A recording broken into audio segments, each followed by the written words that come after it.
সিদ্দিকীকে jail থেকে বার করে নিয়ে যাওয়া হলো, কিন্তু যেভাবে তার কর্মী সমর্থককে শুরু করে মেইন স্ট্রিম মিডিয়া যাকে ঘিরে ধরেছে, একেবারে যেটা জানা যাচ্ছে এখানে বহু মানুষের একেবারে পকেটমারি হয়েছে, বহু মানুষের মোবাইলও চুরি হয়েছে। সেই সঙ্গে এখনো পর্যন্ত প্রেসিডেন্সি জেলের সামনে গেট দিয়ে যে বেরিয়ে যাবে সেই জায়গায় এখনো পর্যন্ত জ্যামে পড়ে আছে। এখনো রাস্তা জাম, কলকাতা শহরতলি একাধিক জায়গায় জাম হয়ে গেছে। ঠিক সেই জায়গায় এখনো পর্যন্ত বহু গাড়ি এখানে দাঁড়িয়ে আছে, আমি সেটা দেখাবো।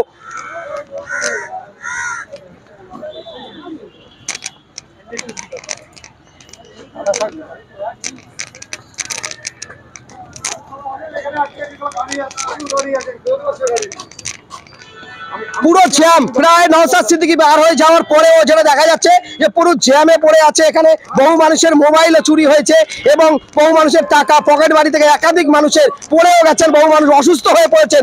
এই নওশাদ সিদ্দিকী বেরিয়ে যাওয়ার পরে এখনো পর্যন্ত ক্লিয়ার হচ্ছে না, দীর্ঘক্ষণ হয়ে গেছে, মানুষ এখনো পর্যন্ত সেই জ্যামে পড়ে আছে। সেটা দেখাবো সরাসরি সেই চিত্র।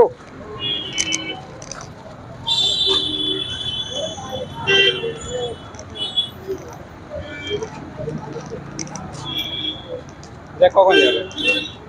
হ্যাঁ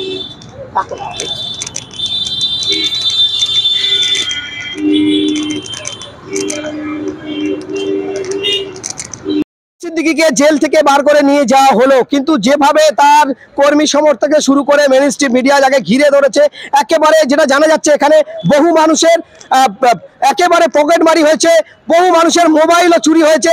সেই সঙ্গে এখনো পর্যন্ত প্রেসিডেন্সি জেলের সামনে গেট দিয়ে যে বেরিয়ে যাবে সেই জায়গায় এখনো পর্যন্ত জ্যামে পড়ে আছে। এখনো রাস্তা জাম, কলকাতা শহরতলি একাধিক জায়গায় জাম হয়ে গেছে। ঠিক সেই জায়গায় এখনো পর্যন্ত বহু গাড়ি এখানে দাঁড়িয়ে আছে, আমি সেটা দেখাবো।